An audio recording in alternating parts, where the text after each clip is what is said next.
Assalamualaikum warahmatullahi wabarakatuh.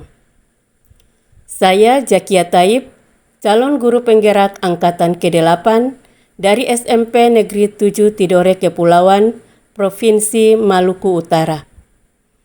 Dengan fasilitator saya, Bapak Andi Faisal SPD MPD, dan pengajar praktik saya, Bapak Iksan Gula. Pada kesempatan ini, saya akan memaparkan tugas 1.1.A.8 tentang koneksi antar materi.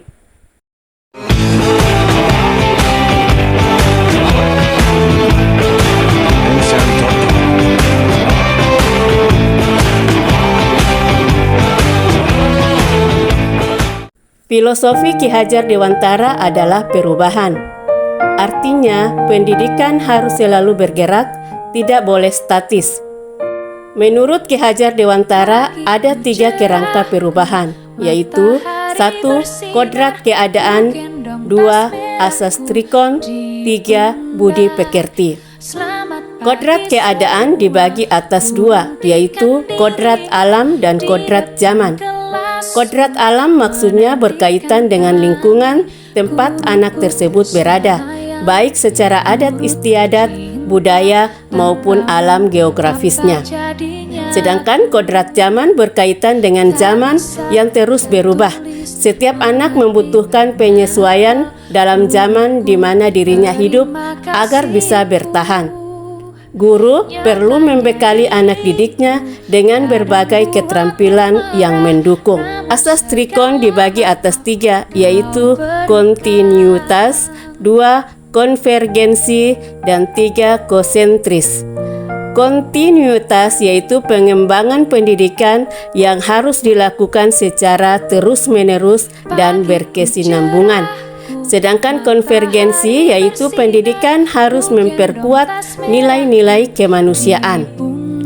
Yang ketiga, konsentris yaitu pendidikan harus menghargai keberagaman dan kemerdekaan pembelajar. Budi pekerti maksudnya watak atau karakter yang merupakan perpaduan antara gerak pikir dan perasaan, dan kehendak atau kemauan sehingga menimbulkan tenaga. Budi pekerti juga dapat diartikan sebagai perpaduan antara cipta atau kognitif, karsa atau efektif sehingga menciptakan karya atau psikomotor. Berdasarkan ketiga kerangka perubahan tersebut, seorang guru harus mencerminkan semboyan ing ngarso sung tulodo, ing madya mangun karso tutwuri handayani. Ing ngarso sung tulodo artinya seorang pendidik harus memberikan teladan atau memberikan contoh yang baik pada anak didiknya. Ing madya mangun karso artinya di tengah-tengah atau di antara murid, seorang guru harus menciptakan karsa atau ide-ide. Sedangkan tutwuri handayani artinya dari belakang seorang guru harus memberikan dorongan dan arahan.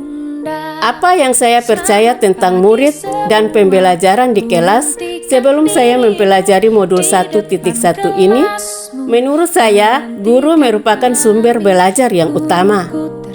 Guru mendominasi dalam pembelajaran. Pembelajaran berfokus pada hasil kognitif siswa.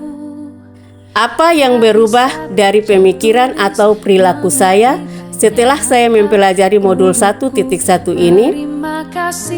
Ternyata guru bukanlah satu-satunya sumber belajar yang utama di kelas. Pembelajaran haruslah berpusat pada murid. Menghargai proses belajar murid, memahami keunikan anak agar bisa menyiapkan pembelajaran yang tepat sesuai dengan minat, bakat, kemampuan, dan kebutuhan anak. Serta 5, menyiapkan pembelajaran yang di dalamnya terdapat kegiatan bermain yang merupakan kodrat seorang anak. Apa yang segera saya terapkan lebih baik agar kelas saya mencerminkan pemikiran Ki Hajar Dewantara? Yang pertama, mengemas pembelajaran yang berpusat pada murid.